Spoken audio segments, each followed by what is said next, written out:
Benjamin's here helping do rivets here on the Nebraska project. It's amazing, 9 years ago, he was helping me build a fence. We saw a memory on Facebook. And he's gotten bigger, and he thinks this is more fun, actually. So he just pulled all these blind rivets on this right side of the fuselage. Looks like the gun's working better now. We had to make sure it was set up right. I just mentioned something. Maybe we'll let it use some pressure.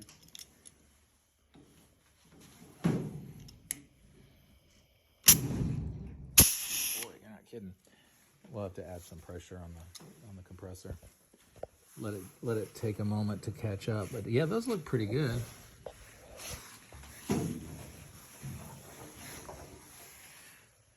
So the next project, Benjamin, I need you to help me with is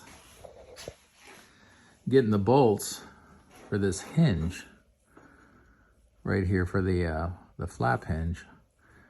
We need to bolt that in there. You ready to do that? Sure. Pretty soon anyway. We'll have to look at the plans, make sure we know which way it goes. It actually might go this way. We'll have to check. But those are already pre-drilled. Whoever drilled them kind of has a funny pattern to it. We might have to make a better reinforcement on the backside, and we'll go through there. See this ball bearing? Mm-hmm. Benjamin didn't know he's going to be in a video here, so he's being quiet. Anyway, you can see this bearing in this large, this is a piece of like, I don't know, 1.5-inch aluminum angle, and then they cut them into different, widths, and then drilled out the hole for the bearing. And this, if you look, there's some bushings. See how that goes? Yeah. Is that working again? Anyway, you can see how that goes around that, and there's a bushing to hold it like in the middle better. But that's why we put the wing on, so we could start lining up things like that on the back side of the wing. And this is that glue that they glued these buckets together. Each one of these is a bucket. It was like a patented design back in the late 60s. And so they basically just took that large spar and slid these buckets together and then glued them at each, maybe 10-inch joint or so. Might be, I don't think it's quite 12 inches. And then fuel is inside of here. And they're pretty strong. It's interesting to think that this glue is 50 some odd years old. I guess it would be 1969 to 23, somewhere around 50 years, I think. It feels like it's pretty solid. So this will have to be, something you can help later, Benjamin, is sanding like the filler to make this look smooth. Yeah. Won't that be fun? Sure. 1 second. Sounds like it'll be fun. So we were looking at engine ideas. You ready for this story, Benjamin? Yeah. All right, so there's a Mooney, a used Mooney aircraft in Oregon. And the price of that used aircraft is about $34,000. It's 5 years out of annual. And the engine has got like 200 or 300 hours on it. It's a Lycoming 200, which is a 200 horsepower, or I should say Lycoming 180. But, 200 horsepower engine that would fit perfectly for this plane, along with a constant speed prop. So it's tempting to try to go and buy the used Mooney and take it apart for the engine, the prop, and a few other components. The problem is it's 32 hours to get there. And the Mooney wing, I already looked, it's got a continuous wing. And I don't know, the idea would be to get it and take it back, but I'm not for sure exactly how we could trailer it back easily. Worst case, get the engine and some other components, and then leave the airframe parts for somebody else, whoever wanted to get them for free or some lucrative price. You want to go on that trip, Benjamin? 32 hours. 32-hour drive. 32-hour drive. And then we'd have to like camp out at an airport for a couple days. Take an engine off, prop off, engine off, avionics out, and drive home. No thanks. You don't think Isaac would want to go? You paid him. Oh. Well, we could get a crew. It'd be a long trip, though. Yeah. I think you know what you're doing. I think you could help pretty good. Is it working again? No, I need to wait for the pressure to come back. That's weird. So what should we do? Should we try to get the Mooney from Oregon? Or just not worry about it? If you think it's the best way to get what you need. Yeah, it's hard to say. Anyway, lots of ideas going on over here. Sort of organized.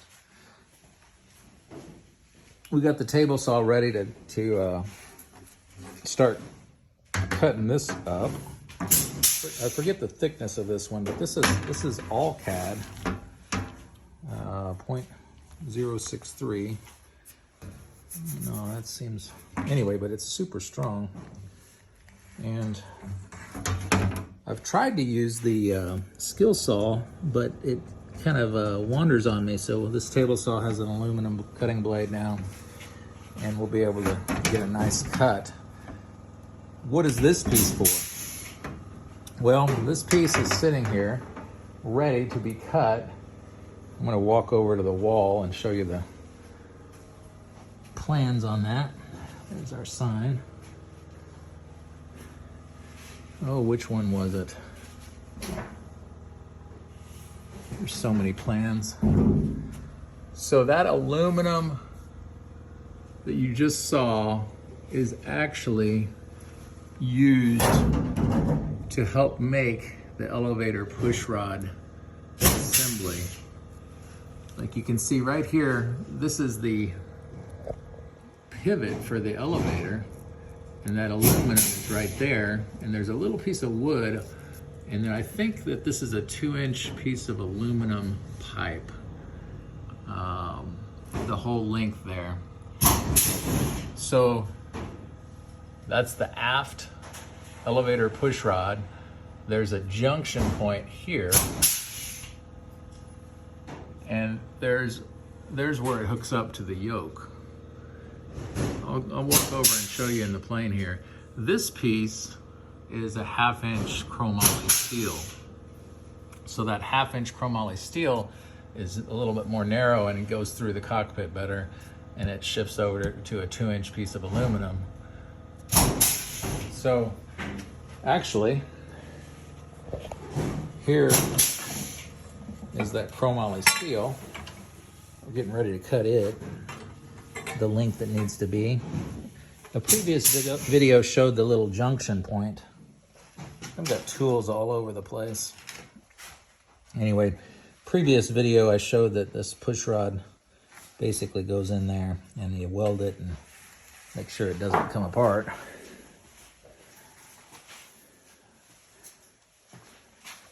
So over here, that is where the front of the elevator push rod attaches. And this is the chromoly steel that goes right down the middle. And then you can kind of see this point right there. It's upside down right now, but that is where that connection occurs for it to go all the way to the back, the 2-inch aluminum. And that will hook up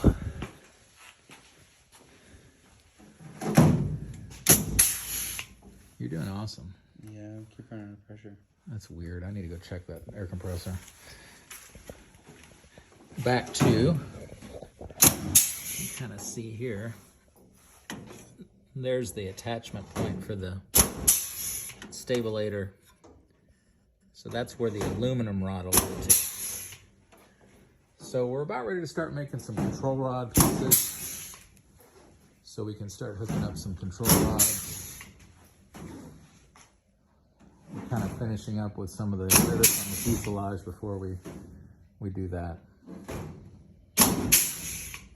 Anyway, the previous video asked what kind of names. What kind of names should this plane be called, Benjamin? I don't know. Gotta paint it first. What about the Moonrise Mongoose? Huh? The Moonrise Mongoose. You gotta name it based off what you paint it. Of what we paint it. Yep. Huh. Well, anyway, if you have any ideas for the name of the plane and the paint scheme, you could also contribute to that. That's a tough one, but yeah, make some comments in the YouTube, and we'll bring them to the committee. Until next time.